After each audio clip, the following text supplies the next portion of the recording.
It won't work. Here we go. And it's right up there to 75%. Who? So that would be a negatory. Good, buddy. Have you, submitted a ticket or anything? Is Nope. Wirecast aware? I don't know. No, I don't care that much. In other words, you done nothing and you're all out of ideas? As long as Friday Live works, I'm happy. I see how it is. You do make more money with that. Not to, this, so. it is prioritized. Everything we do is split 3 ways over here. So, no, I haven't just because I'm too lazy. Wait, what? We're still splitting stuff with Matt? Oh, that's right. Well, not equally, but yes. Oh, there you go. That's what I thought. I thought he was still the intern. We treat him like you do when you're renting a place and then you sublease to someone else. God. You always charge him more. It's kind of like the same thing. We used to give Vanderlist an even third, but now that Matt's here, he gets like a third of a third. Nice. I think that's fair. It's based on seniority. All right. Any questions? Everything looks pretty clear. The notes are pretty fleshed out, I would say. I think I'm going to stand today. It's one of those days. Okay. I used to have a standing desk at my office, and then somebody took it. My desk is always a standing desk. I'm like Milton from Office Space. They just keep moving me further and further. Now I'm behind the boxes, and I can't find my stapler anywhere. Don't touch a stapler. Okay. Oh, let me get the Patreon people up before I forget. What talk Patreon? There they are. Okay. Let's do this. Enough goofing around, Cremona. I'm just sitting here. Oh, okay, whatever. Oh, let's get the chat room up. We have a chat room? All right. Live. 2 topics on the opening line. What's the third email? Oh, Schnikes. I think that HBO. might have been my bad. All mark on that For one. the first time Boom. ever. Yeah. Even Mark can screw up. That's okay. I just put mine in right before I said that. So what is the deal with drill presses? Okay, and how to use a moisture meter. Stick it in the thing and look at the numbers. Yep. That's how I use it. It's going to be a short answer. Yep. All right, good. I like short Put shows. it in the wood. Stick it in the wood. All right, here we go.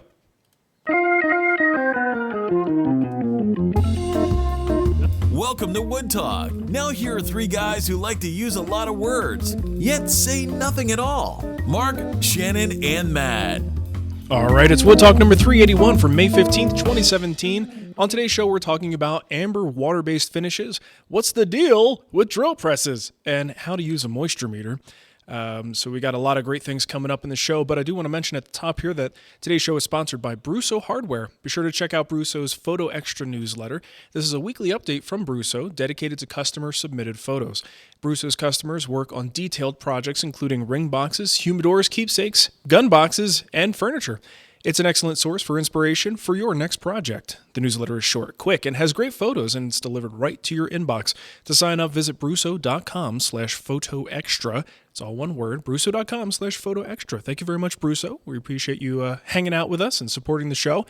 And speaking of supporting the show, there are some folks who helped us out monetarily, and they get a little something in return for that, like an email extra and other stuff, perhaps, depending on what they've done.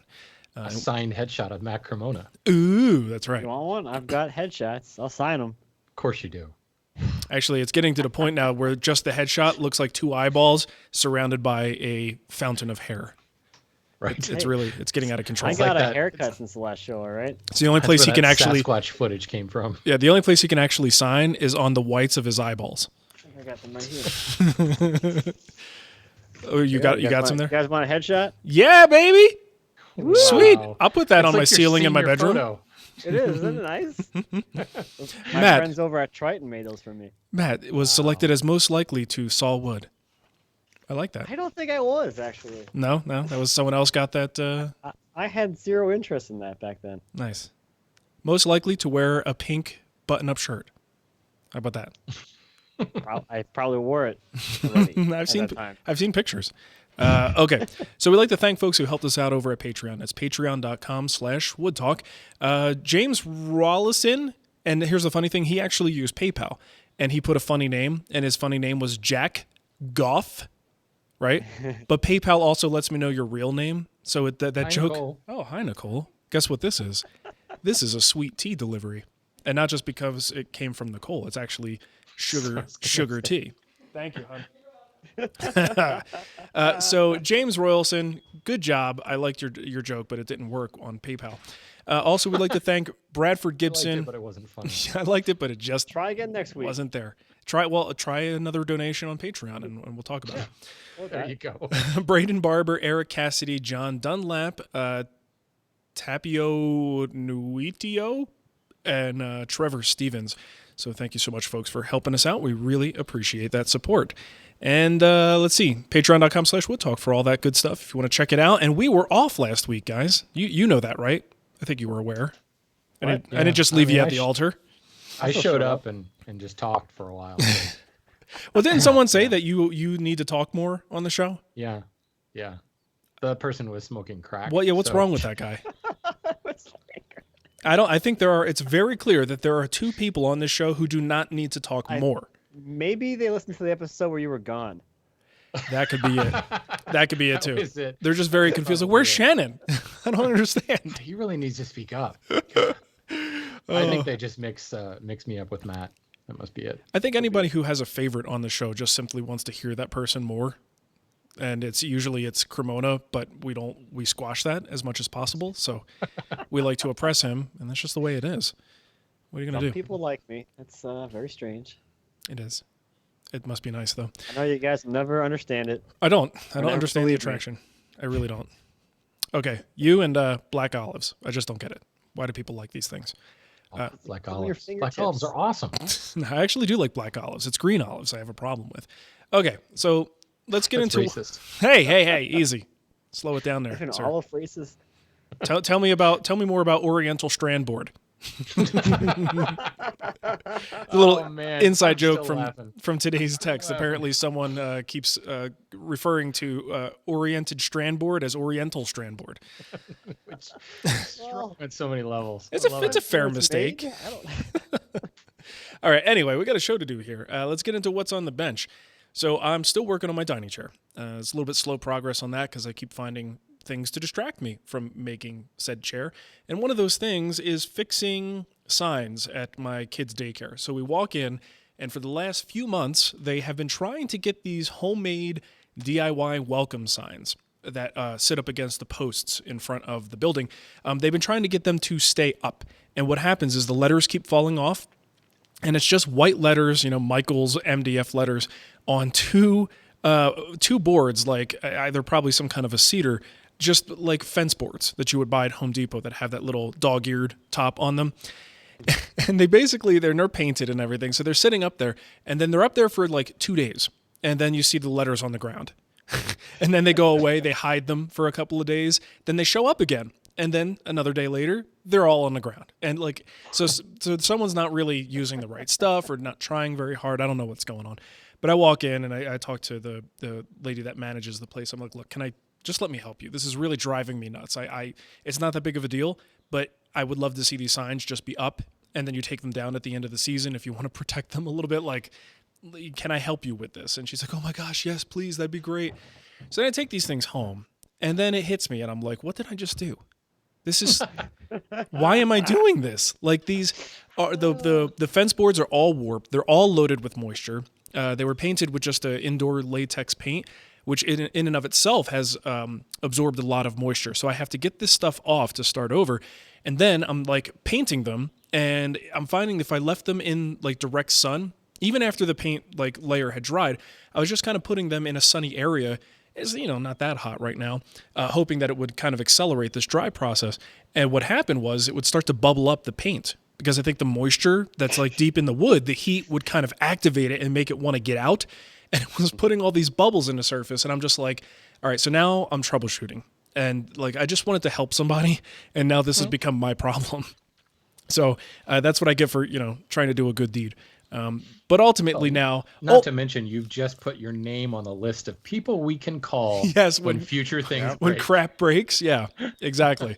But I'm like, yeah, it would be a nice thing to do. I just wanted to help out, and now it's like 5 days later, and I'm just now starting to get the things reassembled with the letters on them, and hopefully I'll be able to deliver them tomorrow. And if they don't stay together, that's when I'm going to get like really pissed because like I'm hoping they stay together, but it's MDF letters and boards, from two simple boards from Home Depot. There's not a lot that I could say this has structural integrity or any sort of way that I can guarantee it's not going to fall apart. But I just had to make do with what I had. So anyway, this might turn into like it comes in as junk boards, it's like fence posts and MDF letters, and comes out as a slab wood. It's got like a CNC carved sign into it. Exactly. Like, yeah, I took some liberties. I hope you don't mind. This is a little bit better. Or even like all inlaid letters into a nice slab. Oh yeah, that's right. This is good. These MDF letters weren't cutting it, so I figured I'd nice perimeter inlay. Yeah, some teak inlays. I actually did. The sides of these boards were so jacked up. They're just fence boards, so what are you going to do? But I did pull out a hand plane, and I planed the edge. And I'm sitting there going, I'm just an idiot. What am I doing? There's a certain point where I just I'm shaking my head at myself. Meanwhile, I continue to use the hand plane on the edge of this fence board. So, those people that use hand planes, they're idiots. They absolutely are. Not all of them, some of them. Okay, but that's it for me. Matt, what's the dealio? What have you been doing for 2 weeks? A lot, I think.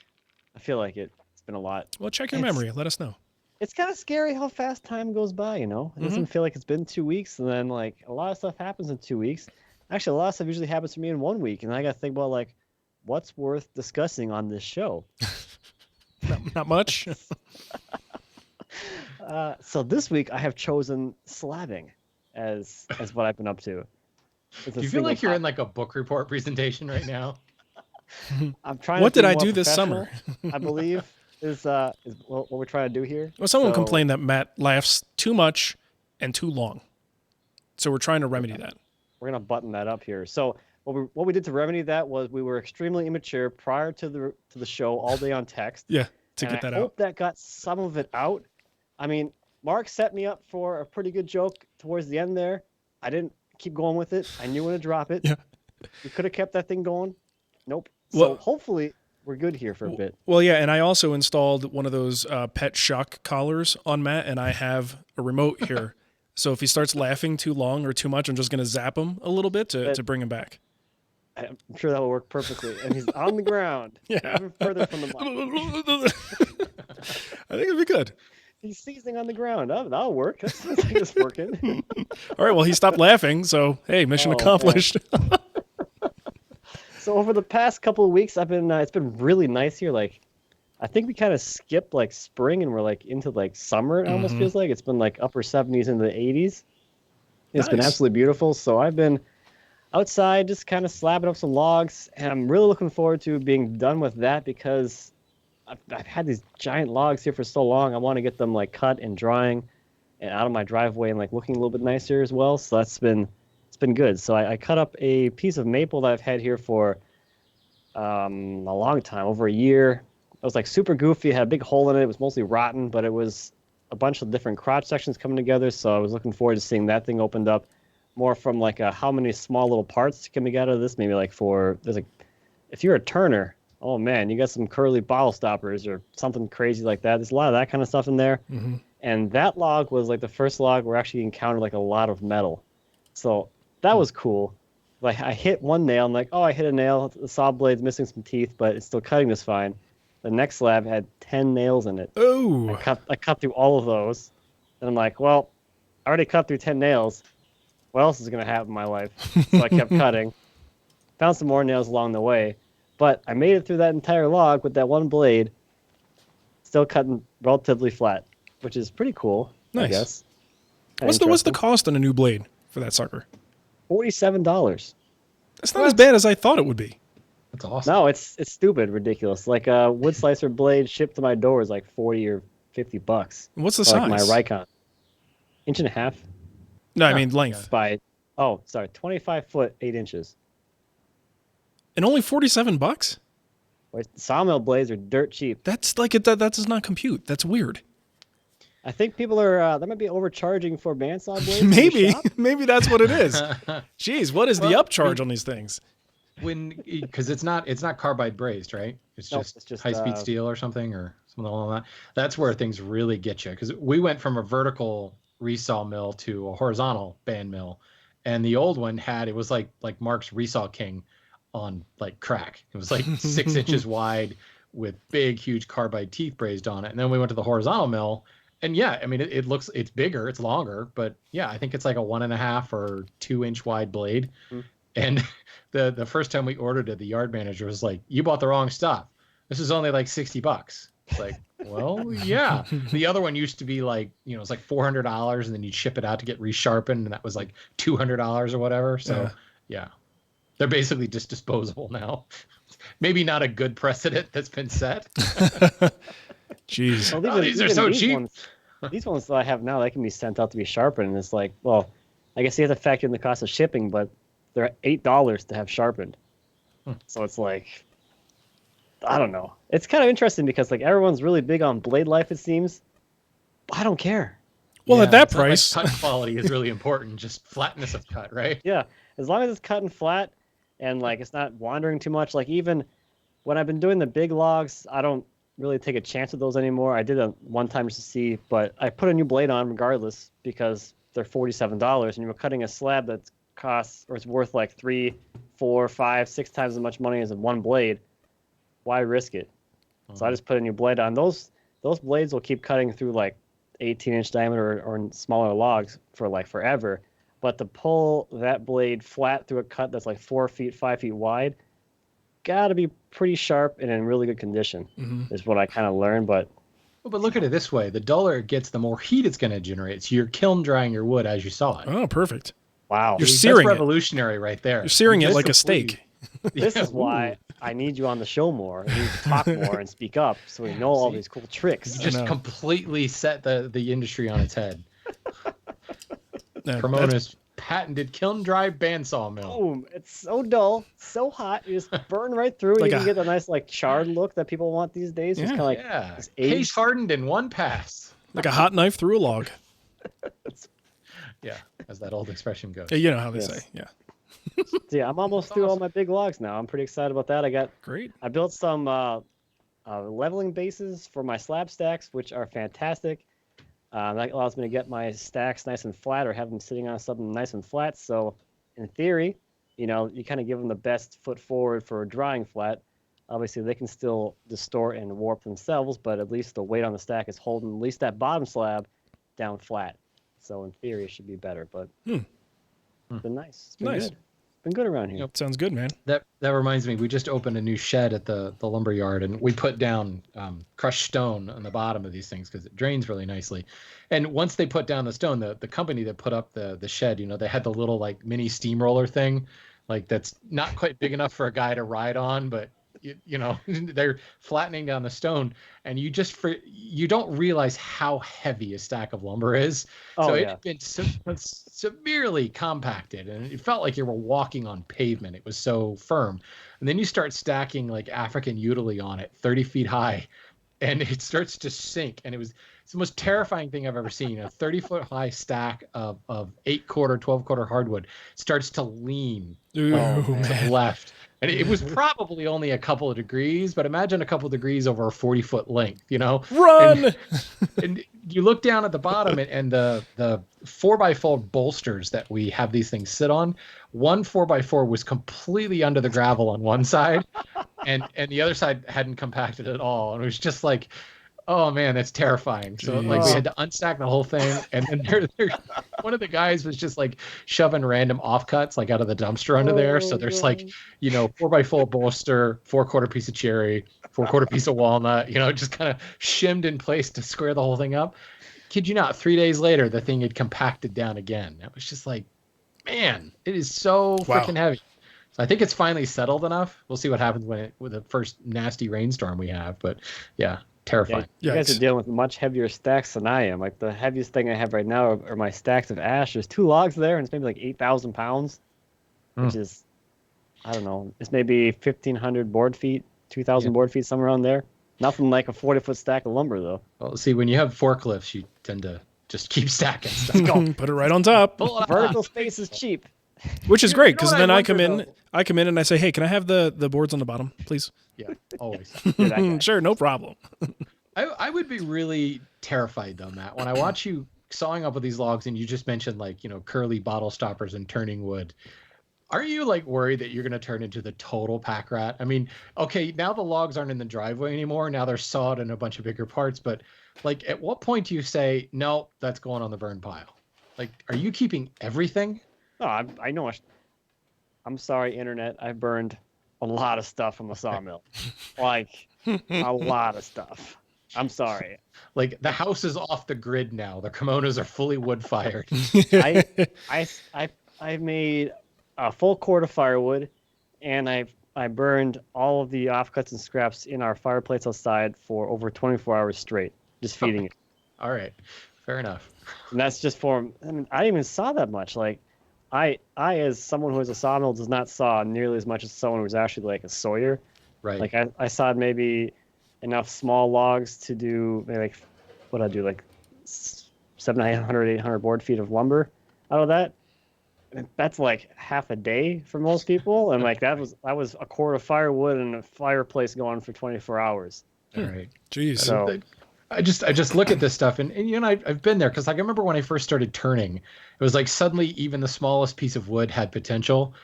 And there was like a year later, I was just like, okay, I've got a problem. I've got to really start cleaning up. It was like I was hanging on to everything. And man, that's such a slippery slope. yeah, I say burn it. I'm about to do that now. So my shop is kind of full of lumber. I'm going to do some reorganization in there just to kind of clean things up. And I've held on to a lot of like nice pieces of wood or little offcuts or whatever.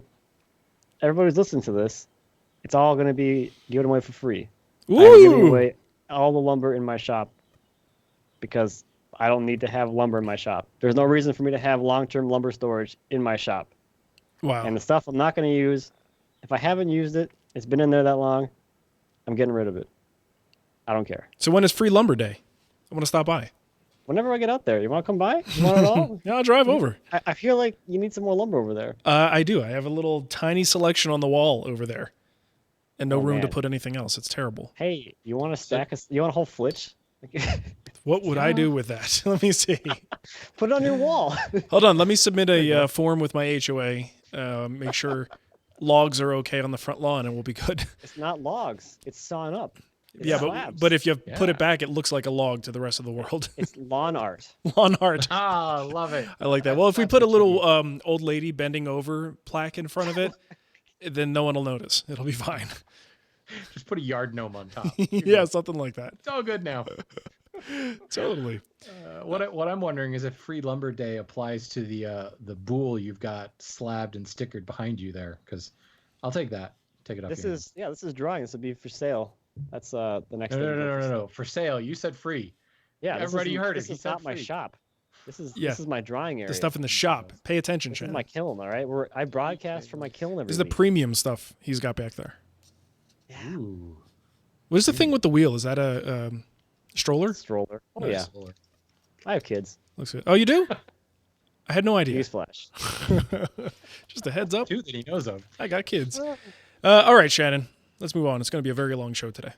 Yeah, no kidding. All right, Yeah. I'll make this quick. I've been doing a bunch of just tutorial stuff for the hand tool school, so there's really not a lot to show for it, other than the fact that I'm really excited to like get back to actually building projects instead of demos.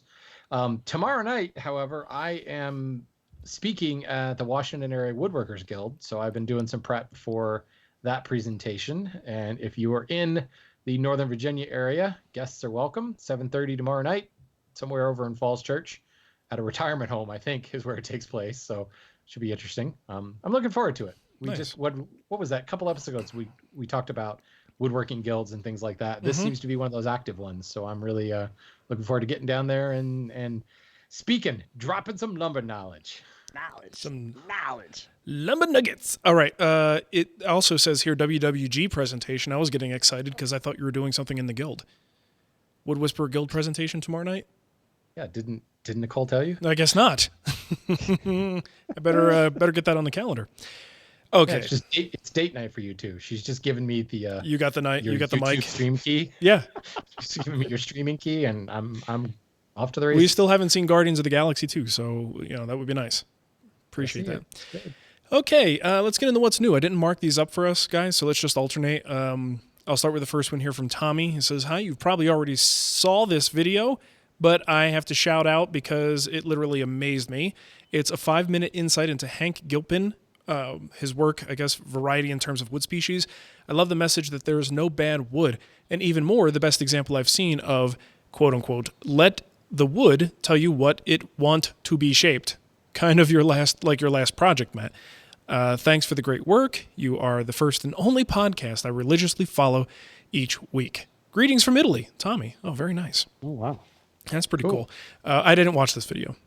I did. Okay. It was good. Was it good? It Good. was quite good. I mean, Hank Gilpin's motto, whatever, was always just use domestics, because he could, certainly they were cheaper, but he also could go to a sawmill and buy a lot more wood directly from the sawmill than he could from a lumber yard. So in other words, just going further up the supply chain and getting it, cheaper. Sure. But he's just amassed this incredible variety of stuff that you would never find commercially available. Blue maho and catalpa and buckeye, and just really, really cool. There's such a variety of domestics that we just don't ever see.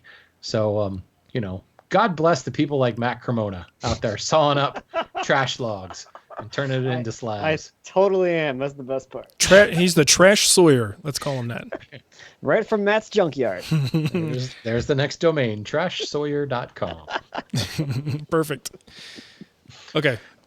Shannon, you grab the next one. What was it? I don't know, a long time ago, seems like now. We were talking about Tommy Mack and the Rough Cut show, and he has resigned or walked from that or whatever, and we talked about who was going to fill that void. Well, I got an email, somebody saying, hey, just a little inside scoop, and it occurred to me it's not an inside scoop, because Charles Neal, as he posted all over his Facebook page, has been filming pilot episodes for a new PBS show. He actually included some video, which is actually really cool, because it was taken like those behind the scenes videos where you see all the cameras and all the lights and everything and the whole production crew, which was kind of interesting just to see like all the stuff that goes into one of these PBS shows. Multiple crew members. Well, Mark, you saw it firsthand. Yeah. Just how many people are there with lights and boom mics and feeding everything. So Charles apparently is working on a pilot for a PBS show that will specifically look at antique furniture, kind of from the woodworking perspective. And I'm gleaning this from watching that little video, but Charles is certainly the guy that understands period furniture and how it goes together. And so that should be interesting. I don't know whether that's going to take the place of Rough Cut. Obviously it's still in pilot form, but it's interesting. Good luck with that, Charles. You the man. You know what? I don't feel like Rough Cut ever took the place to like when you say that, it's sort of like you really think of it as a true substitute. A lot of people slated it as like, this is going to take the place of the New Yankee Workshop.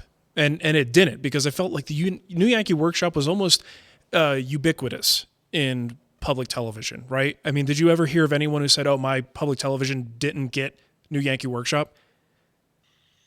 Good point. Right? And Rough Cut never quite got to that point, and it could just be the day and age of PBS, and this is just how a new show is. It's not to knock the show at all.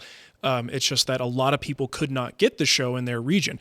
So that was like, it almost feels like a bygone era. So I don't even think, that did the replacement job people said it did. Certainly don't think Charles' show, if it gets put on air, is going to be anything close to a replacement to Rough Cut, Or does it? I don't think we need a replacement for Rough Cut. And is he going to build on this show? Have you heard? Is it just looking at the stuff? I don't know.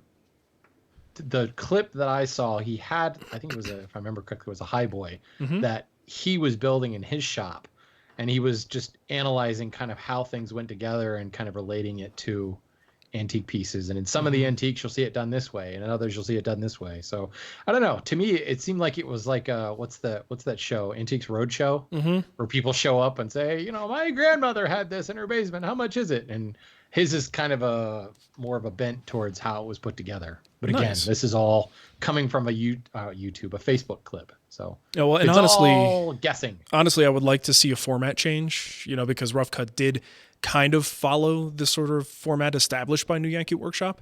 where we kind of do like this. Let's find out the historical like relevance, do a little road trip, and then we'll come back and build this thing. And seeing something like this, I would love to see what this turns out to be. Yeah. Well, I mean, if you think about it, the how-to stuff, I mean, that is a place where books and YouTube really feed that. Notice I said books and YouTube, Mark. Thank you. Thank you. I appreciate that. I know you're well read. I know you agree with me. Before you rant. But, there's something to be said about the non-building kind of historical look, design look. It could be interesting. For sure. Good luck, Charles. I hope it flies. Totally. Yeah, me too. All right, this next one is from Michael. It says, will Shannon or Matt build a new sawmill next? This is a link to a YouTube video from Wrangler Star of the one of the wind-powered sawmills over there. And is it in Sweden? I forget already. I don't remember. Anyway, it's over there somewhere. Somewhere they have wind. Somewhere with wind. I don't know. I've had a few people send me in viewer projects who are like, yeah, I built this thing, whatever I built out of lumber from a wind-powered sawmill. Just like this. So it's kind of cool. Like people actually like, this isn't just like a museum thing. This is actually like a functioning thing that you can go to and buy lumber from. Which is pretty sweet. Excellent. All right. Next one here. I guess Matt put this in here. You want to read it? You want to read it? No, I'll read it. Let me do it for you. It's not cool to read your own announcements. What? So the one and only Matt, I almost said Matt Vanderlist. Whoops. That was a little instinctive. This is what I get for having someone else do my homework. Sorry, you should have done it yourself. Matt's at a different kind of club. Just follow his Facebook page, and you'll see some real interesting pictures on there lately. Oh, yeah, that is true. Okay, so our good friend Matt Cremona will be in Houston in July with a meetup on July 7th. Bummer. Huh? Dude, you ever been to Houston in July? What were you I've never thinking? been to Houston in any month. Oh, Make sure you bring something to wipe the sweat, my friend. I'm hot and sticky already. And Just they thinking Get about one of it. those little fans. Little portable fans, yeah. Yeah. Yeah. Okay, meetup good. is on July 7th, and Matt will be speaking at the Woodworkers Club of Houston on July 8th. So you're going to have a busy July, dude, because aren't you going to AWFS later in the month? I am. So you're going basically like a week later, July 19th to the 22nd is AWFS, where Matt and I will hang out, hold hands, and skip together through the halls of the convention That's gonna center. be nuts. Watch out, everybody. If you see two guys skipping down the hallways, come say hi and join us. It'll be fun. Okay, well, that's cool, man. So Woodworkers Club of Houston. If you're in the area, definitely look into it. Where can people go to find out information on the meetup? Just follow you social media stuff? I have a post on the website. I guess we can put a link to that in the show notes that has all the details on I'm teaching 6 sessions on Saturday the 8th, and then the information for the meetup on the 7th is there as well. Wait a minute. We'll link that up. You're teaching 6 sessions Yep. at this Woodworkers Club? Doing a whole day. A whole day. I can already What tell if you we you're did not this? getting paid enough for whatever you're doing. Seriously. Wow. I don't even know how much you're getting paid, but I can tell you it's probably not enough. It's not enough. But hey, it sounds fun. Make sure you all come to this. If you're Make in it the worth Houston his area. time at least, show up, let him sign your boobs, something like that. And that goes, I'm talking to the guys, by the way. Yeah, and everybody who attends gets a free slab, apparently. That's right. It is free slab month is July. I'll have some nice coupons printed up. Get some glitter going, Ooh, I like Glitter that. coupons. Good idea. Okay, let's get into our kickback here. Stuff you guys sent us in response to other things that happened on the show in the past. First one here's from Glenn. He says, listening to Pooping in the Slop Sink. Wait, that's gross. Listening to the episode, quote, Poop in the Slop Sink, reminded me of a story and an odd tip. I once took a bit of a class at a furniture maker's shop. The shop was in his backyard, a standalone building with no washroom. While getting a tour of the shop and the safety talk, he asked me not to put my hand in any bucket of sawdust. It was okay to put my hand in sawdust on the ground, just not the stuff in the buckets. I asked why, and he informed me of a tip passed on by an old-timer that you can pee in a garbage can of sawdust and it'll absorb the smell, kind of like kitty litter for the woodworker. Ew. Thanks for the show, Glenn. Well, there you go. When you awesome. walk into somebody else's shop and you see a bucket of sawdust, do you ever have the impression I should stick my hand in that? No, I also don't have the impression that I should stick my wiener anywhere near it. Just, I don't think I would have to be told, don't put your hand in that bucket of sawdust. Yeah. Generally speaking, yeah, you're right. Would you just be inclined to throw your hand into a mysterious bucket at all? But this does give me a thought. Like, I've got a 35-gallon collection bin on my dust collector. If I could just attach a tube and a funnel to it, It should be okay, right? I knew where this was going. Yeah. The dust collector, urine collector. We did get someone asking us to clean it up a little bit. That we're being a little bit too immature. Oh, here's a tip. And how to gross. clean it up. A bucket of sawdust. Yeah, there you go. That's how we clean it up. Literally, we took it literally. All right, this next one, I'm so glad I get to read this one because it's from Wolf in Germany. Oh. It says, "Hello guys, Wolf from Germany here with some kickback on the show 372 regarding shop safety." Whoa. Am I offending all of Germany at this point right now? No, you're Say, you did entertaining last all time. of our You're going audience. again, so you should be okay. Do it. Yeah, Do it. that's Keep true. going. Okay, in which you didn't address proper footwear. If I remember correctly, a couple days ago, I went into the shop to sharpen some plane blades. I use a strop Stop. for the final touches, and as I was dragging the blade over the strop, I lost grip. The blade was, I don't know where that accent just went. It went off the... It's hard to The blade maintain was that hurled long. towards my feet, and it cut through the leather shoe, my sock, and into my foot. So here's the German guy who wasn't actually wearing Birkenstocks and wool socks. That's good. There's another American stereotype of German tourists we have. Fortunately, it missed the toe ligament, but it left a 1 inch long cut in my. Okay, I shouldn't make fun of this anymore. That's terrible. Yikes. It left a 1 inch long cut in my foot. It had to be sewn back together with stitches. So please always wear safety shoes in your shop. A sharp blade can go some ways. Wow. Jeez. That's Do you terrifying. guys wear safety footwear in your shops? No, I don't. I'm really bad about that. Barely. Especially as it gets warmer. I've been known to wander into the shop in my Birkenstocks Right. and no socks. Yeah, I mean, I'm Okay, looking at my very, shoes. Very funny. Very sorry for making fun of that. Yeah, That's this is going to come around to haunt you, I think. Seriously. Well, Wow. I wear I'm so running sorry to hear that, shoes. Wolf. I wear running shoes, and all they have on the top is that very like breathable mesh fabric. Right. And yeah, it I'm isn't going not to take wearing- not going to take much for a chisel to go right through that. Yeah, I'm either wearing the running shoes or wearing like open-toed shoes. It's terrible. I know it's wrong, but wow. Okay then. It's got me thinking now. Maybe if I stuck my foot in that bucket of sawdust. Do they make? Yeah, there you go. Do they make steel toe running shoes? The ones that I have don't have the ankle things because I don't like those like Yeah. boot style. Mm-hmm. So I have like, I don't know, like boot. I don't know. They're work boots, but they're only like they don't have the upper ankle thingy. They're not Whatever high you call tops. Is what we're those. saying. Yes, they're low tops. Low Okay. riders. But you're also you do a lot of logging stuff. You could drop a massive 600-pound slab on your foot. So I think you got Yeah, you could. Logs don't hurt as much because they're kind of round and stuff. But yeah. Okay. I'll remind you of that next time you drop a 1,000-pound log on your when there's foot. one on top of you. Because it was rounded. I've had logs set on my foot before without safety shoes on. I've been fine. The whole dropping thing with like corners and edges that kind of gets you. You heard it here first. Blunt force trauma is not a thing, people. Yeah. Don't worry about it. You're not gonna get anything from that. Just walk it off. All right, Matt, do yours. I'm going to leave the mic for a second because I got to go close the door. There's a leaf blower in the neighborhood. I just pretend like I'm doing Runaway mine. leaf blower. Just random leaf blower with no operator. Right. Need to check into that. All right. Oh man, we're gonna talk about Shannon here for a second. All right. Love the show. A little feedback though. Shannon's lumber industry updates. I personally don't care about the latest price increase or what species got flagged under some new endangered species import stuff.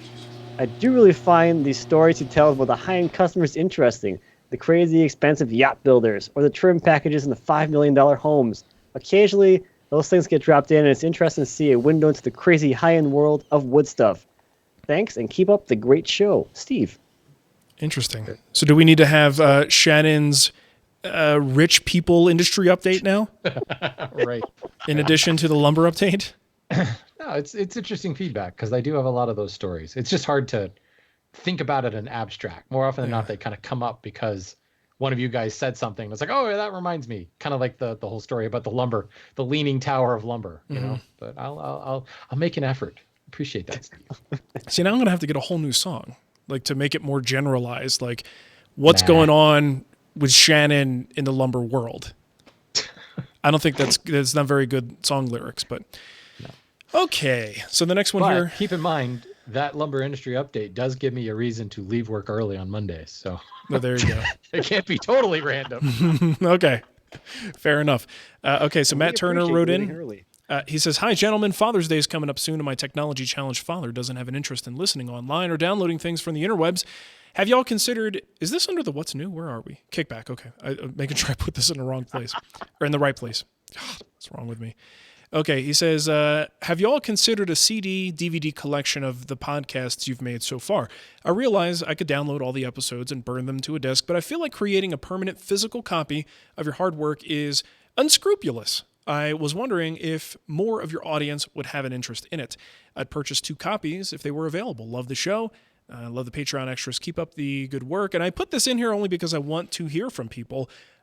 I would not even think the thought of producing a physical copy of something like that because my brain just doesn't really go there anymore. But that doesn't mean other people wouldn't have a use for it. I'm seeing like the mid '90s like CD Tower, like you would need that whole CD Tower thing for the Wood Talk archive. Right. And it just seems like if you're going to go to that amount of trouble, it should be quality content to begin with. Yeah, if we're going to really honor it that way, it should be a better show. But the past is the past. I mean, at the very least, I would say like a thumb drive, maybe if you were going to do something like that. But I don't know. So what I want from you guys, the audience, let us know in some way, shape, or form, social media, whatever. Get us on Twitter. What are we? Wood Talk Show on Twitter. Just let us know if you care. We have nothing against doing this. If you care. It'd be easy enough to do. The other thing that I was thinking, though, that could make this a little bit interesting for some people. Not everybody wants to do Patreon, and not everybody goes through the trouble of going through the hoops it takes to get those email extras. So there may be a possibility that because this is something paid and it retains its value, is to put those email extras in there as well. So anyone who doesn't subscribe to Patreon now has a way, because I got to say, like, we don't just blow off the email extras. We actually put effort into them and try, to make a decent show for people with that little bit of extra content. So some of them have been pretty good, actually. A couple of them, like 1 or 2. And I just think this is it would be another cool way for people to get that content and not necessarily participate in Patreon. So I don't know, but let us know what you think, and we'll throw it to you guys, and we'll do what you guys want to do. We're here for you. Okay, and then there was this.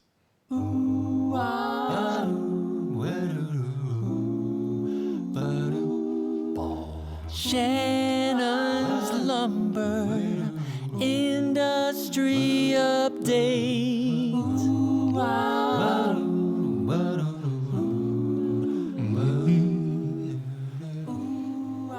You don't have to wait till it's totally done, Shannon. But I want to. All right. All right. This is it's interesting because we've been getting questions about this industry update. Kind of, what do you think about this? What do you think about this? And some of them are highly politically charged. I'm just not that stupid to address them. But this was kind of an interesting one. Kindle wrote in and said, I have the opportunity to buy some large offcuts from a flooring and cabinet manufacturer for pennies on the dollar. There's a mix of common domestic hardwoods as well as large amount of red grandis. I found some information on the wood, including an article with Shannon comparing it to mahogany. I hate it when I Google stuff and I find the stuff I've written. You don't hate it. You love that. All right, I do. Stop it. Are there any advantages to using red grandis or other cheaper exotics other than their price? I know a fair amount about domestics, but very little about most of the South American species. So most of the kind of buying programs, and anytime you've got what's the word I'm looking for? Forestry that is a species maybe has been threatened or it's been heavily regulated. One of the concessions is always, well, there are other species that you can use. So yes, we'll take mahogany as an example. Mahogany's been a CITES 2 species for about 10 years now, and obviously dramatically reduced the amount of global export. So what a lot of the South American countries have been saying is, well, there's this alternate species that's like mahogany, or it's in the same, botanical family, things like that. And this is stuff that usually ends up staying in country, and like a lot of the local construction is being done with these other random species. Well, suddenly you'll start seeing them being brought into Europe and into North America as part of kind of the concessions that have been made. Another good example is in Myanmar. When we lifted the economic embargo against Myanmar and started to make teak legal to import again, the stipulation was that we as an industry help further the usage of other species, of alternate species. Same thing's going on in Africa with alternate species to ebony. So you'll start to see more of these kind of what we would call unusual, weird woods that you've never heard of before showing up, because it is the industry trying to use more of the forests and trying to use up the other species that make a perfectly good alternative. The advantage to using them, other than price, well, price is the number one advantage, because they're like, in many instances, a quarter of the cost of their, more well-known cousins. But the real advantage is the more you buy this stuff, the more that species could catch on, if you will. The lumber industry, the lumber using industry, construction industry is incredibly resistant to change. And if you think about it, if you've got a production setup and you're manufacturing doors and windows and you've got it down to this particular species, I know I can get the thickness I want, I can get the widths and everything that I need. And suddenly you say, okay, now you have to change species. No. Your shop foreman just had a cow and doesn't want to do any of that, doesn't want to change anything. So trying to get industry to adopt these new and unusual and weird species is really tough. So this is kind of a grassroots thing. If you find a yard that has some of that stuff, give it a shot. If nothing else, watch, what was it, Hank Gilpin's video we talked about earlier in this episode. No wood is bad wood. There's some really interesting stuff out there that can be had for cheap. And it's only from an environmental perspective, it's only better for the forestry, because there's all these other trees in the way, frankly. To get to the ebony, they're passing by 30 different trees to get to that one tree. If they could find a use for some of those other trees, that will stretch the forestry a lot longer. It will control prices. It's just good for the ecosystem as a whole. So certainly it's good for your wallet, but it's good for your conscience. It's good for Mother Earth. Do it. That's most important. I think so. What, the wallet part? Yes. It's all important, honestly. Okay. Very good. We've got some voicemail here, and these guys actually sent us the voice memo. I thought about them doing away with the voicemail line and the whole Skype thing, so just send us your voice memos. They sound good. The voice quality is really good, and it's easier for me to do. So if you want to do that, just hit us up at woodtalkonline@gmail.com. Use your voice memo app and send us that file. And first one here is from Eli. He's, what's his question? So he wants to know, what do you do if good hardwood dealers aren't close? So my question is, I've been woodworking now just for a year or two, and up until now I've been doing a lot of rustic cabin type furniture, so I get away with using a lot of lumber, actually just yellow pine, doing rustic farmhouse tables, benches, coffee tables, stuff like that. I'm starting to get into some finer woodworking as my skills getting a little better and getting some nicer tools and stuff. The problem I'm having is don't have a lot of wood around here to choose from. You go to Home Depot and I can get red oak and pine and a few pieces of cedar, and that's pretty much it. I found a guy here pretty close that runs a small sawmill just using an Alaskan mill.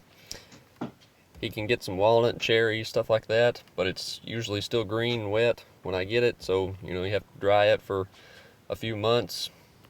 I was wondering what you all did if any of you aren't close to wood dealer type places. If you bought it online and had it shipped, seemed like by the time you add in the price of shipping, that might be a little too much. The wood store there in Knoxville has some stuff, but since it's an actual woodworking store, they tend to sell more tools and stuff. So you can get pretty much anything, Purple Heart, Babinga, anything like that, but it's super expensive for what you get. So I wonder if you'd give me any feedback, kind of point me in the right direction. Let me know where I can get some walnut or cherry, some not looking really for exotic stuff, just some stuff to make some high quality furniture. Appreciate it, guys. First time calling in. Let me know what you think. Bye-bye. Thanks, Eli. So what do you guys think? I don't know where there are any hardwood yards. I don't have any near me. Have no idea. Not a clue. Well, you can call Matt. He's got a lot of free wood, I hear. Yeah. July, free wood month. The funny thing is if unless you were watching the video, you didn't get to see how big Matt's eyes got when the guy said he was running a sawmill with an Alaskan mill. Yeah. I have some extreme respect for that guy. That's incredible. I personally chainsaw milling, fantastic if you want to cut some stuff for yourself. But if you're trying to run like a business, trying to saw lumber for people, Not so much. Huh? Crazy, huh? No, I don't think so. Well, one of the things, I mean, certainly I would do some extensive Googling, if at all possible, Eli, and find out, lumber yards, wholesale yards, hardwood dealers, and throw in your regional modifiers to that. He'd mentioned Knoxville. I don't think he said where he is exactly. I imagine Tennessee somewhere, but do some Googling to see what you can find, and don't discount anything. Certainly, if you found a guy that's milling lumber, you may have to dry it, but heck, man, you're not going to beat the prices you're going to get from that guy. And you got to start somewhere, right? So if you have to dry it a little while, that's cool. Dry it and just keep buying more. If you kind of constantly got stuff drying, you're going to save a heck of a lot of money that way. Plus, you're going to find some really interesting stuff, more than likely. You can consider, if you can't find any lumber dealers anywhere, you might think about looking into actual cabinet shops, guys that are actually producing either furniture or cabinetry, things like that, because they're getting their lumber from somewhere. So you can either find out where they're getting their lumber from and maybe even kind of glom onto their order. We have people that do this all the time, where there's a cabinet shop nearby and, that cabinet shop's ordering 1,000 board feet of something. Next order they place is for 1,200 board feet. And 200 of that ends up, it's just getting delivered to that cabinet shop and Joe Woodworker showing up and picking it up. You can work out a deal with somebody like that. Or if you found a wholesale place and other woodworkers in the area, you can do a cooperative build. And you can call that wholesaler and say, I need 1,000 board feet, and you have it delivered. And, you and your 4 buddies go and you pick it and put it in your trucks and take it home. That's another way to do it. Mm-hmm. Or all of these commercial shops have waste. You think about the amount of waste that we produce in our dinky little shops and multiply that by 10 in a professional cabinet shop. There's a lot of stuff coming out of there. Some of it you might get for free. Others you might just get for a song because they just want to get it out of there. So consider buying it from the people who are already building stuff. Now, will your selection be all that exciting? Probably not, but it's probably better than the stuff you're going to get at the home center, certainly cheaper in many instances. Mm-hmm. So there you go. That would be my recommendation. And, as far as the online resources go, a lot of these are maybe not as bad as you think they'd be. Yeah, it's a good point. You look at like Belforest products. They're someone we've worked with for years. They've got a great selection. You can get some stuff from them.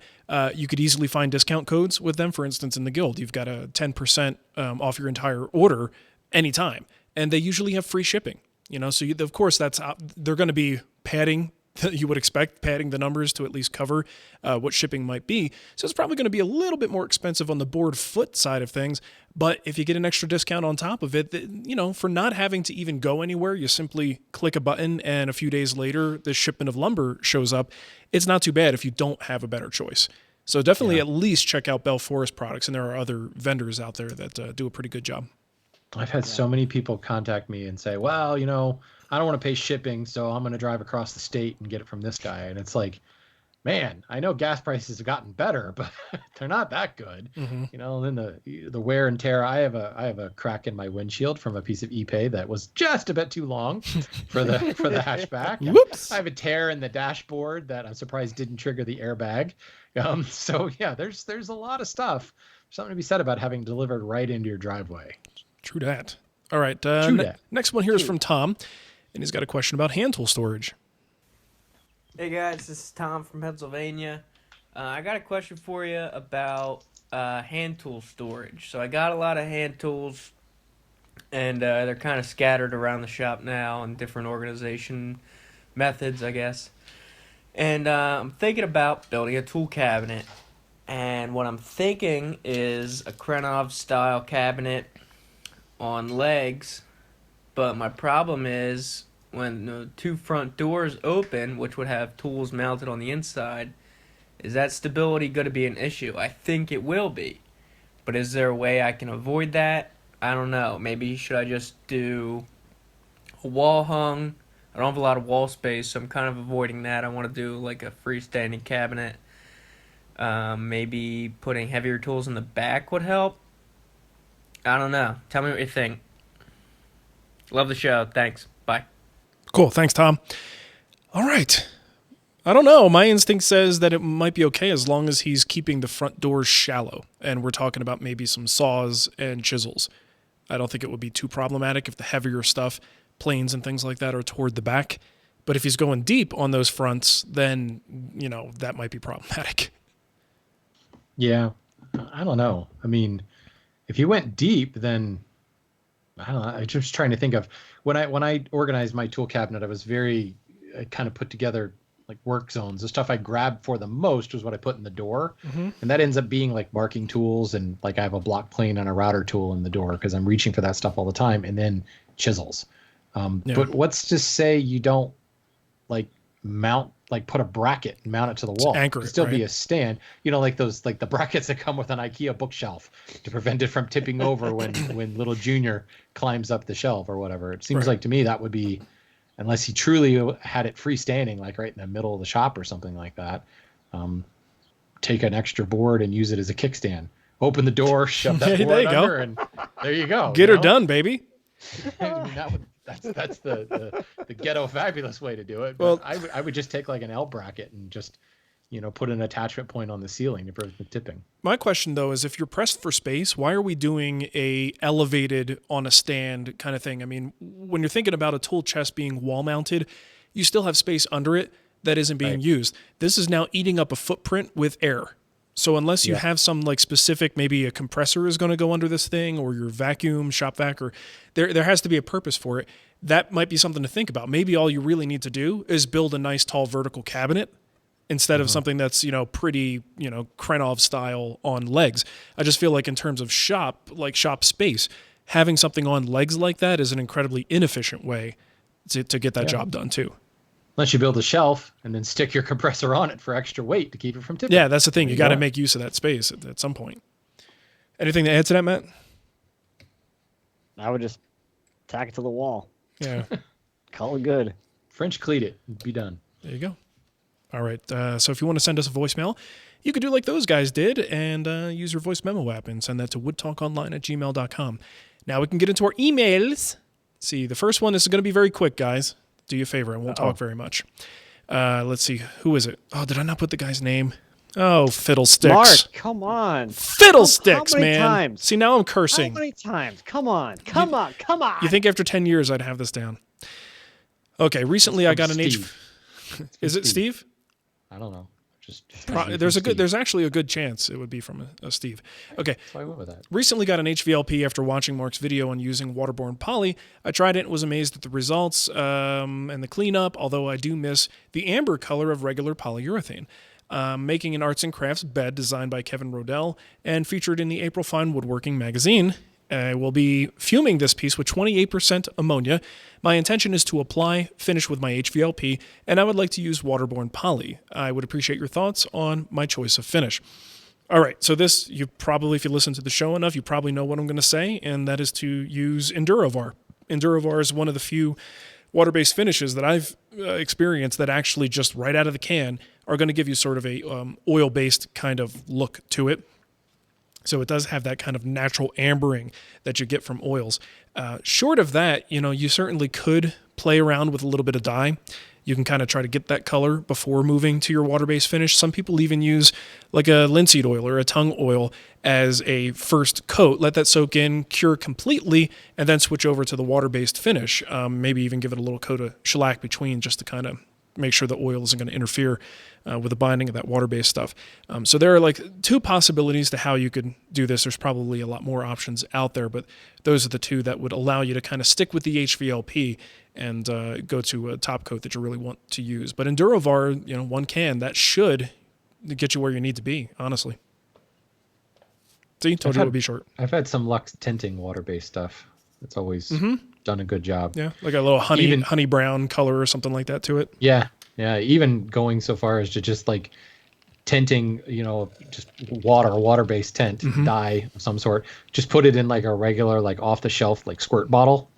Yeah. And spraying it and just wiping it down and then moving on to my finish from there. Or tinting the actual finish. Endurovar is water-based. So Right. a couple drops in and you're good to go. Did you know that Honey Brown was actually Matt's nickname in college?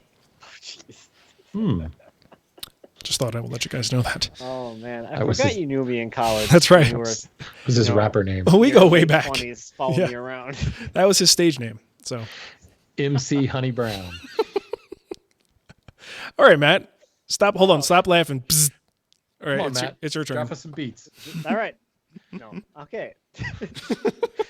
Next, we have one from Eric. This is over on Patreon. He asked, "What's the deal with drill presses?" How'd that sound? Was that good? Almost. Mark does it pretty well. Almost. All right. I'll never do it again. I'll be buying one soon. Does a floor standing model offer any advantages over a 12-inch benchtop drill press other than throat depth? I'd bolt down the benchtop model if I go that route, and it would save some extra clams. Wait, That's clamps? code for maybe? money. No, clams. Code for money. Oh, Clams. Oh, hold on. Matt, did you really not know that? Or are you just hamming it up? heck no. I didn't know What that. a millennial. Ah. You know what? Sounds I'm gonna start paying you your Patreon money in clams. I'm like, Yeah. I don't know what to do with these clams. That doesn't work with money. He's on the barter system. Actually, Slabs- Matt only slabs for services. the millennial. He only accepts Bitcoin. So clams? I don't understand. Did he mean clamps? This is a woodworking show, all right? Come on. You know about Sanford and Son now, right?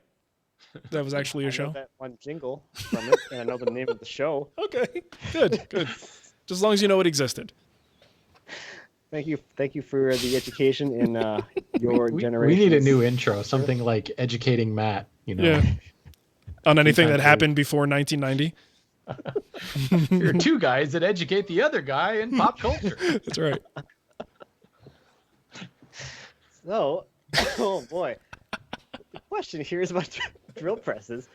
I have a 12-inch benchtop drill press, and I've been using that one since I got a drill press, and that's been on my bench for about 7 years now. Honestly, as a occasional hole driller, I would say that a benchtop drill press of that size is really all you need as far as power goes for woodworking. Even like with my 12-inch drill press, I've done 4-inch Forstner bits in hardwood. It's been fine, just like everything else in woodworking. If you have a smaller amount of power, you just kind of reduce the feed speed, you'll get through it. Maybe if you're drilling 4-inch holes every single day, you might want to think about a little more power, but really, it doesn't really matter. Now, one of the things I will mention that the floor standing models typically have is better tables, more stable tables that might not go out of alignment. So one issue that I have with the 12-inch drill press is if you try and drill a hole on the edge of the table and you're drilling something, it's not like an 1/8-inch hole or a 1/4-inch hole in wood. If you're drilling like something that requires a decent amount of down pressure, you will tilt that table out of alignment and your hole will no longer be at 90 degrees. So that's something to consider. But again, I didn't notice that until I started drilling holes in steel. And you have a lot of down pressure with that. For normal wood drilling, it doesn't really seem to make a difference. So if you're really looking to save some space, so you're not going to be doing a lot of crazy drilling, you don't plan on building a sawmill like I did, a 12-inch drill press is probably all you're going to need. Now, I'm kind of in this weird position right now where I'm like, 12-inch drill press has been working fine for me, probably will still work for me forever, but I'm kind of pining for a bigger drill press at this point. And as a side note, like every single time I try and look at drill presses, I always end up like, oh, maybe like this like $700 decent entry-level floor-stand drill press. By the time I'm done looking at them, I'm at like $3,000 fancy drill presses that I probably don't need, but would be really sweet to use. Upgrade-itis, my friend. Oh, it's terrible. Now, I've rarely used floor standing models on any other people's shops, but isn't the quill travel longer on a floor standing model? It depends. I guess it depends. That's why one's $3,000 and the other's not. Because Yeah, I can remember my Delta bench top. One of the things that when I was in my pin making days and making like 300 pins at Christmas time, that one really bugged me because a typical, like when they started coming out with the single blank pin kits, the quill travel was not enough to get through that. So I had to like drill halfway and then stop and raise the table so the bit was still buried in and then finish the cut. And when you're making 300 pins, that was really obnoxious. And then I found another time where like the depth under the table would only drop so far and there just wasn't enough clearance. So then you can actually rotate the entire head around. So it's like backwards, but then there was no work holding or anything like that, but I was still limited by the quill travel. So maybe that's a specific thing, but if you look at your own work and you find that you're going to be drilling a lot of deep holes, floor standing might serve you better. Yeah. plus lasers.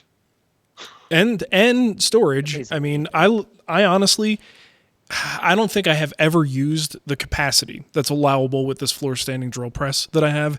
But if I had a good quality or comparable quality benchtop model, then I could build a nice cabinet under it and actually have some storage for it. Right now, that thing eats up, like a 2x2 footprint that's pretty much unusable, and I can't put anything under it. So That's definitely true. I was able to keep my compressor underneath it, all of my drill Right. bits. Yeah, it was really nice. definitely space-wise, think about what you're building, and if you don't have a need for that extra, to fit really tall things under there, then maybe the I benchtop want to model. put a whole table on the ground and drill a hole on the top of it.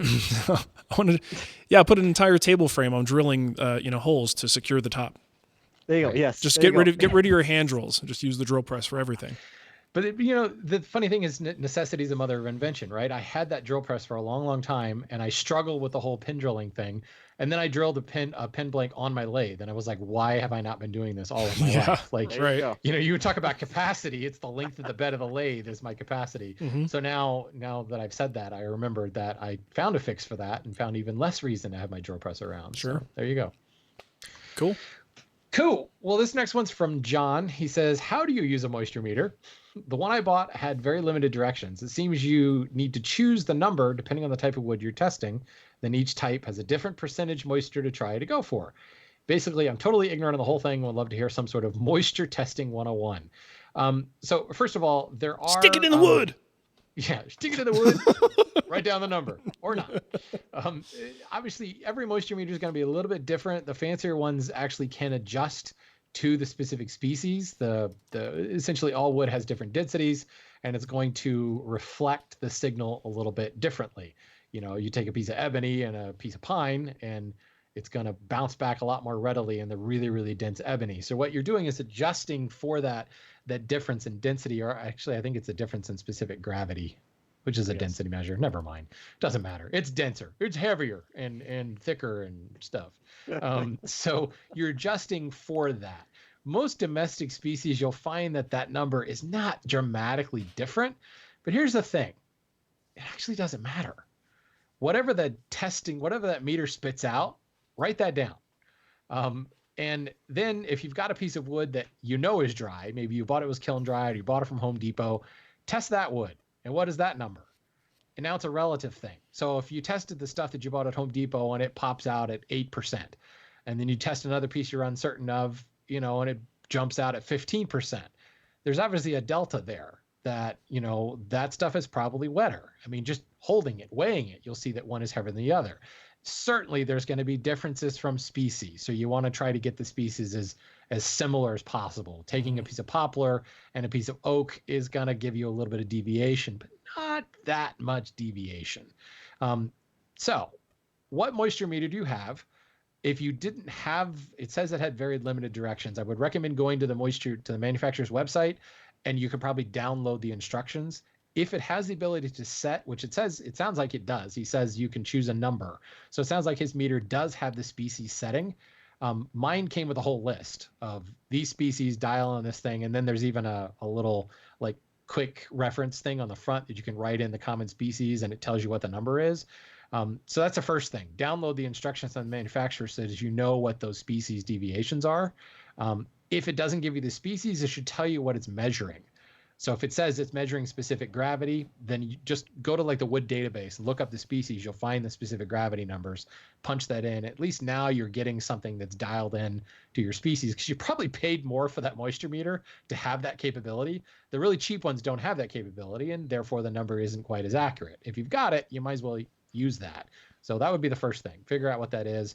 And then, every meter is going to test a little bit differently. Most of the pinless meters, the surface meters, run about 1.5 inches deep into the wood. Some of them don't quite go that far, but you want to measure the middle of the board and measure the ends of the board. Obviously, the ends are going to be drier because that's, near the end grain is going to dump wood a little bit faster. That's all I do is I measure the two ends and I measure the middle, and I see kind of what that deviation would be. So if I make this cross cut in the middle, I'm exposing wood that is going to be, 15%. The board on the very end of the board should give you an idea of what it would dry to, because that's where it's dumping the moisture the most. But ultimately, just keep a running kind of tally of what boards will do. When it starts to settle down, that board settles in your shop and it's not that number, whatever it is not decreasing anymore. You can feel that it's coming to equilibrium with your shop. So if you bring another board in and it's 5 points higher than whatever the number was at rest, then you know that it's got some more drying to do. So it kind of doesn't really matter what the percentage is. You can't say kiln dried should be 6 to 8%, because in my shop, things equal out around 11%. In Mark's Arizona shop, it levels out at negative 300, so I don't have an Arizona shop. Yeah, in your old Arizona shop. Oh, In okay. your Colorado shop, it levels out at 2, 4, My lips are dry right now, actually. Oh, It's very dry here. so anyway, I hope that helps, John. But Cool. Just get your instructions on how to dial in for the species, and then just start testing stuff and paying attention to when it stops changing. And that will be your equilibrium moisture content. Or, as a simple alternative, stick it in the wood. Stick it in the wood. Yeah. Okay. All right, so we have an email extra coming up that we're going to record in a few minutes here for our patrons. $4 patron and higher level is basically what will get you access to that. And I thought I mentioned they do have an RSS feed there that you could subscribe to, so you can get all of the shows, the regular shows, the weekend show, as well as the email extras, all in one feed. You could subscribe to that, throw that into iTunes, and you're good to go, or whatever podcast app that you happen to use. It's really good stuff. And if you want to support the show, of course, Patreon is a great way to do that, patreon.com/woodtalk. You can also head over to the TWW store, and that's at twwstore.com, and get yourself a Wood Talk t-shirt, or you could leave us a review in iTunes. And I actually got that queued up today. I'm going to read one. Dudes That Love Wood is the subject from Killer Grind. Says, pretty much new to woodworking, and I stumbled upon this show and just can't get enough. Man, I act like a sponge when these dudes talk, and I learn a lot just to put it into motion. What I like is that each one has a different aspect of woodworking. So thank you very much, and if you want to leave a review like that in the iTunes store, we certainly appreciate it. And I guess that's about it. So Shannon, why don't you give them the contact info, and we'll get out of here. If you want to hear more from Dudes Who Love Wood, just don't Google Dudes Who Love Wood, because you'll find something different. Hold on, I'm going to do that while you talk. That was wow. Yeah, don't do that. The first thing that auto-completed, by the way, was Dudes Who Love Disney. And then also Dudes Who Love Dudes. All right. Alrighty. So while Mark is getting his Dudes Who Love Wood on, there are several ways you can contact us. As Mark mentioned earlier, send us a voice memo, people. Pull up the voice memo app on your phone, record something, and send it to woodtalkonline@gmail.com. If you don't like that, go to our fancy contact form at woodtalkshow.com/contact, and you can type out your question, and it's great. We love that too. Or just go to this episode on woodtalkshow.com and leave a comment. Or go to Facebook or the Twitters. Or do we have a Wood Talk Snapchat? No, we don't. It's probably good. That's a probably good thing. And that's it. That's how you get us. And Dudes Who Love Wood is a fairly safe Google search, by the way. And even once you get to the end of the first page, the only one that's even questionable in the list is 4 reasons guys wake up with morning wood. Okay. But prior That's to just that... because Nicole's got your parental controls turned on. Oh, that's what it is. Jeez, is that why my Nintendo turns off at a certain hour every night? I was wondering about that. She's clamping down on me. What's up with that? All right, well, thanks for listening, everybody, and we will catch you on the weekend show. The weekend. Bye-bye. It's the weekend. No, it's not. Not yet. It's not the weekend. Flipping Monday. Oh, no. False alarm. Okay. Oops, I hit record twice. Okay, stop recording. There we go. All right, so let's go ahead and skip to the weekend show. We'll circle back and do the email extra. Let's see. This is awesome. What is? This question, I hadn't read it yet. The weekend thing. Oh, it's good, right? I like that one too. Wasn't it? I didn't look at it. Don't look at it. You'll be surprised. We're calling that last show Stick It in the Wood, by the way. Stick it in the wood! It just has to be. I like that. That sounds fun. What is art? Oh, boy. It is part of the best word in the world. Just add an F. What is modern? Yeah, what is modern? Oh, that brings Let's back... revive that joke. That brings back stupid memories. Okay. All right. Let me get that file going, and then we will record. Nice. I already got emails about free wood. Oh, dude, you just say free in front of anything, you're going to get emails about it. This is great. You know what I have? I have a drill, a impact driver, Milwaukee, an extra one that I don't need, and a charger and a battery to go with it. And what I really want to do, and I really don't know how to execute this, maybe you guys can help me. I want to send it to a kid. I want this person who wins this thing to be under 18, which means I'm probably going to need like some kind of signed parental permission or something. I don't want to get myself into trouble over something I'm trying to be nice about. And I'll do the best I can to verify that this actually is a kid and hope people are honest. But I really want to make sure a kid gets this drill. And I'm not exactly sure how to go about ensuring that and doing this whole giveaway. I got to talk to Nicole about our options for like a very simplified version of a giveaway, but I need to somehow verify that these are kids. And I don't know how to send you all of the under 18-year-olds who have sent me viewer projects. And you can choose one of them. There you go. Not many of those. You could just go local. I mean, couldn't you like find a local school that has a woodshop program? I guess I could. You know what? And it might not. I could even contact some woodshop There's teachers that have. I was going to say even vocational programs that maybe have a carpentry program, and you could help a kid out that maybe graduating this year, 17, 18-year-old. Seems to me that would just be easier. Yeah, well, that's the truth. It's just a drill. You know what I mean? So I don't want to like make Right. this big deal. I'm not giving away a shop full of tools here, but I just want to make sure this gets into a kid's hands, and I want to do it in a legal way that doesn't put me in trouble. All right. How terrible that you have to think that way, but That's it the is. way it is. It totally is that way. All right. So where's our topic? Here we go. All right. Weekend. Andrew Pritchard. All right. I got to put my weekend mindset on. It's the Here weekend. we go. 24 hours, nonstop kids every day. 2 days until daycare. All right. Oh, That's my weekend mindset. man. We have summer weekends. Yeah. They're not. Hey, I love my kids. They're awesome. It's in small amounts. All right. Here we go. Actually, it's not true. I mean, we sent pictures of our kids back and forth this weekend because, we're such good dads. Hey, what'd you guys think of that picture of Tor's butt? That was pretty cute, right? That was very That was nice. It was awesome. Totally unexpected.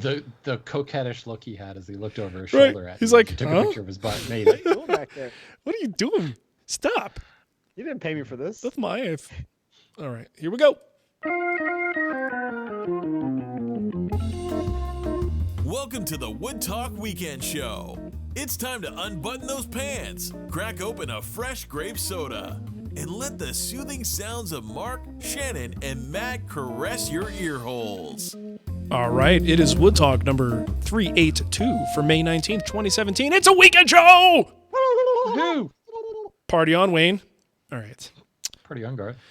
So the topic today is something that came in from Andrew Pritchard, and he says, a topic suggestion for the weekend show. I read a piece in the independent newspaper about some students who left a pineapple in an empty case in a museum. It didn't get removed for weeks because everyone thought it was supposed to be a work of art, which got me thinking a bit about the nature of what art is. Do you consider the end results of your projects to be works of art? There's a form and function to what we make, but is it also art? So obviously this is a big topic, and this is probably, I don't know, it's something that you could really geek out on, the definitions and specifics of what makes art. But I think I want to stay a little more personal with this in terms of how we feel about the things we make, and would we give it a label such as art? And I think that might be interesting to get our perspectives on. So let's go to the hairiest guy in the group. That's you. I do prefer to go in hairy order. No, I don't. Well, you know what? I'm a little bit taller than you, Matt. So I think I have more square Surface inches. area. I have more square inches of hair, which kind of makes up for it. Okay, I guess I'll go Oh, first. we're doing like hair density? Is that what Their density. I think we should just go with total hair follicles. So start Gotta be an counting. equation here somewhere. Start counting and let me know. I think we're both pretty damn hairy. Okay, Do you have to invoke Planck's constant in that somewhere? most likely. How many? Yeah, let's not do that. Okay, Yeah, moving on. we're gonna move on in this one. Avogadro's number. This isn't getting any funnier. All right. So I always have this like love-hate relationship with the concept of art, and part of it is I don't consider myself an artist. I would never call anything I make art. It's just not in me to do it. I don't care enough about it. You know, like I like what I build. I have fun. I try to make it interesting looking. If someone else is to give it the label of art and judge it like that, that's fine. I don't care what other people say about it, but I would never refer to like, oh, I do this for my art. This is my art. This is how I express myself through my art. I do express myself through my woodworking, but I would not call it art. I feel like people who create art are trying to create art. You know, they're trying to do something that invokes a message or has some deeper meaning to it. And I don't really do that. You know, I do make things that I think look cool. And the only depth of meaning I want you to have is to go, hey, that looks pretty cool. Or I could really use that. That's a very functional thing. So I don't even really delve into it. It's just not my thing. Matt, as the second hairiest guy in the group, what do you think? I'm kind of in the same boat as you, but not so far removed from the idea, I guess. You're willing to accept that you do make art? I do. I think there's artistry to what I do, and as I get further into my life as making things out of wood, I definitely see myself going towards that. There's a certain art to what I do, especially when you start looking at like selecting parts, grain selection, grain continuity, and grain flow, things like that. There's artistry to that, and there is a skill that kind of has to be developed. So it kind of plays into that whole art thing. But I don't think I'd ever call my whole entire projects works of art, per se. Well, like your bed, the bed you just made. Yeah. Certainly, walks on that other side of the line of art where it's not typical. It evokes, a reaction. And I would almost guess it's a love-hate reaction, which I think is a good thing to achieve a lot of times because you're trying to push limits a little bit. I definitely would look at that and say, yeah, there is definitely an artistic flair to that, an artistic interpretation to it. Yes. It's so much better with video. I just watch Matt stare into the screen, and 5 seconds later, yes. Yes. No, I do agree with you. I think that's probably a good way to highlight the way that I think about it. Like, because I don't know, when you first get into woodworking, it's not, you don't really pay too much attention to the wood itself. It's more like, can I get the stuff to like come together and like not fall apart? Right. And once you kind of get past that part of like, your piece of furniture is gonna hold up, it's not gonna fall apart, and like maybe it looks good, it looks all right. Then you start looking at where else can I improve, and you start looking at these really small details that not everyone is gonna notice, but those who do will appreciate it. So you might start looking at like, I want the grain on all my drawer fronts to just totally flow together perfectly.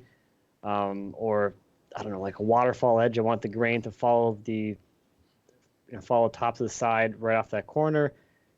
Little things like that. Like, I have an arched piece or a piece with a curve in it. I want to use a piece of wood that has a curved grain in it, so the grain lines follow the curve. Things like minor things like that kind of they make the whole piece a little bit nicer to those people that will appreciate the detail. Most people probably won't. But those that do will kind of get that, like, oh, this was put together by someone who actually pays attention and cares about these things. See, and to me, I interpret that as skilled craftsmanship and understanding your medium. Maybe that's the better label for it. Like, I don't see that as art. No, I'm with Matt. I think because, well, I mean, technically, if you want to define it, decorative arts, furniture falls into that. The fact that you can go to art school and take a class called functional art. In fact, you can take multiple semesters on a class called functional art. Speaking of which, if you guys haven't heard that Rebecca DeGroot was on the MakerCast very recently podcast, that was awesome, by the way. Yeah. I doubt Rebecca listens to our show. Maybe she does. I don't know, but it was awesome. Hi, Rebecca. We're your biggest fans. She was talking about her functional art class, and that just reminded me that, it's functional art.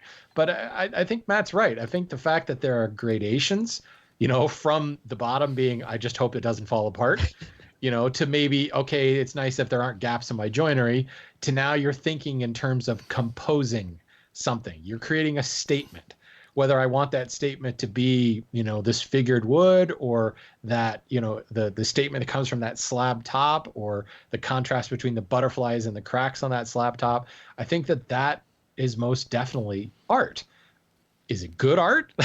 That's the other thing, and that's where you get into the subjective side of things. See, and that's where I kind of cross back over the line. I look at what I'm doing is trying to create art. There's no particular message or statement that I'm creating other than, hey, come, take a load off, sit on me. That's my message for that chair.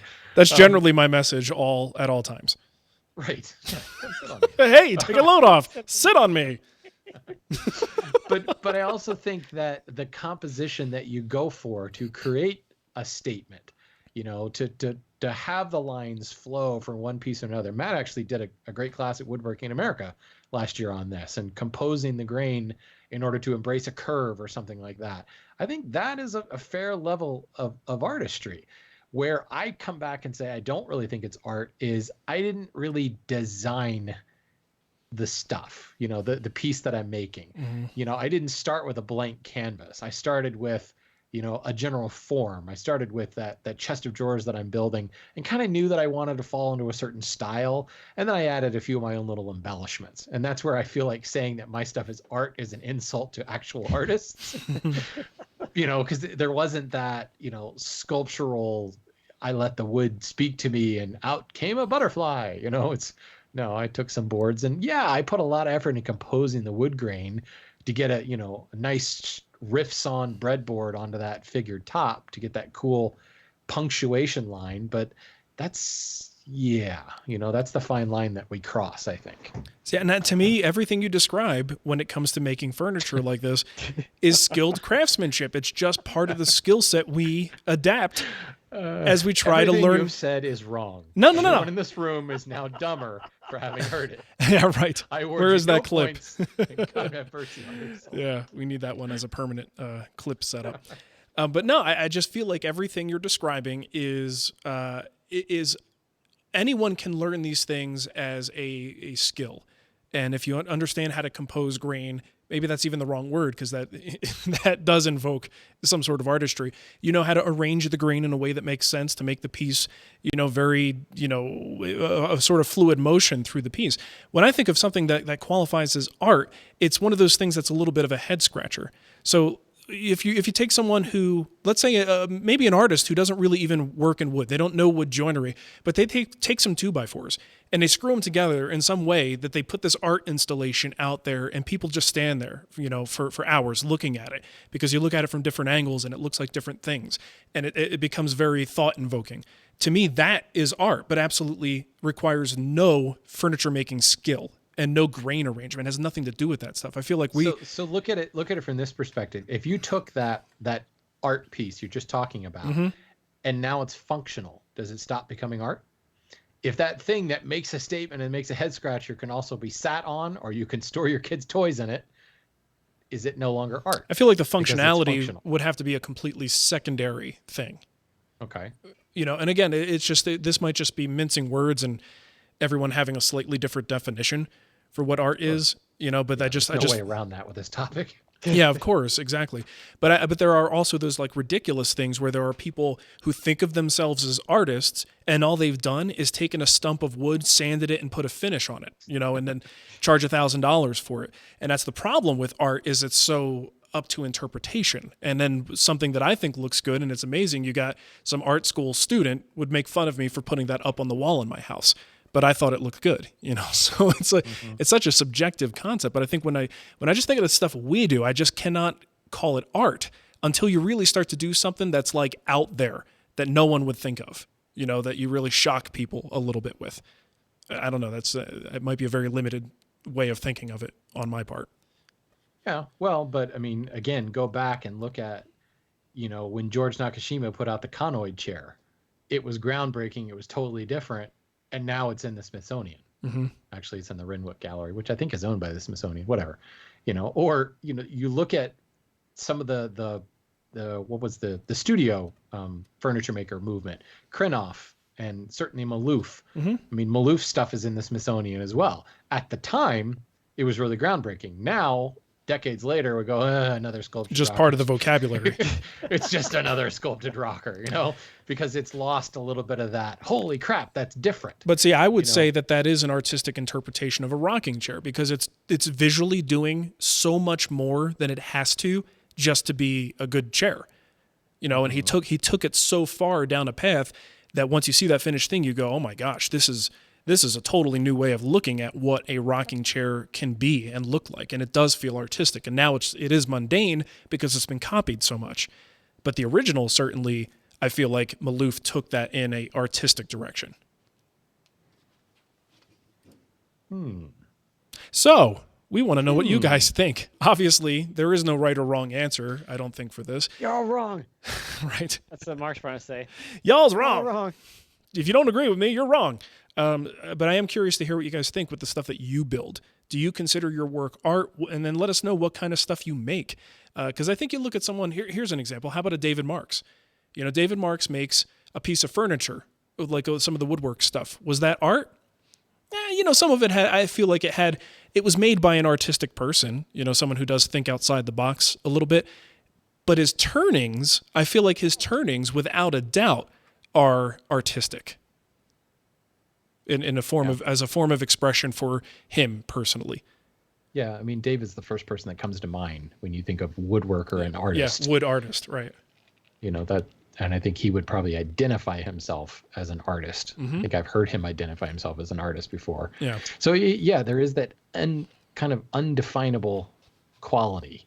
And again, I mentioned Rebecca de Groot before. She's another one that comes to mind. She makes very cool turned kind of insectoid alien looking things. She does make some amazing stuff. Yeah, which to me, I look at that and go, that's art. So I don't know.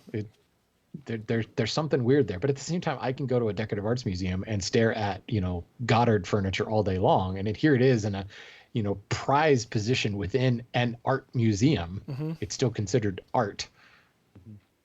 I don't know. There's no right answer here. It's weird. It's a weird topic. You see this? You see this thing here? People who are watching the video, you see that? I paid $100 for this. Do you know who made that?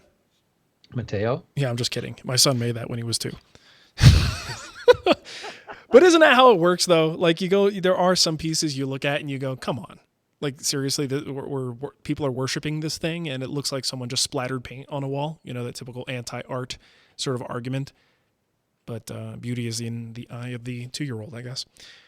I'm just impressed that Mateo was able to grift you for $100 for that. Look, he cost me a lot more than $100 since then. That kid's got a future, man. Yeah, he really does. He's a good salesman. He's a regular Gordon Gekko.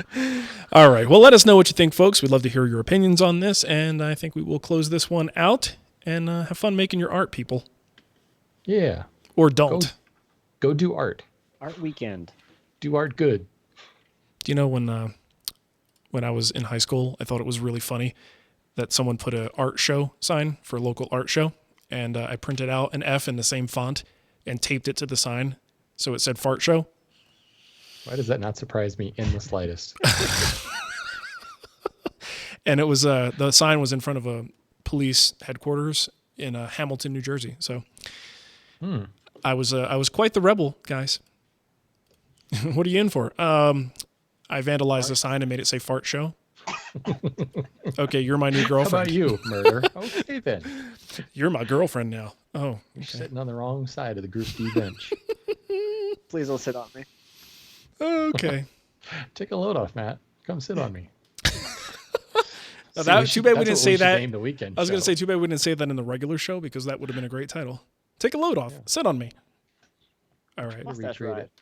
Hey, Matt, there are kids listening. Take it easy. Okay, I'm going to kill the live stuff. Thanks, chat room, for hanging out with us. Thanks for watching.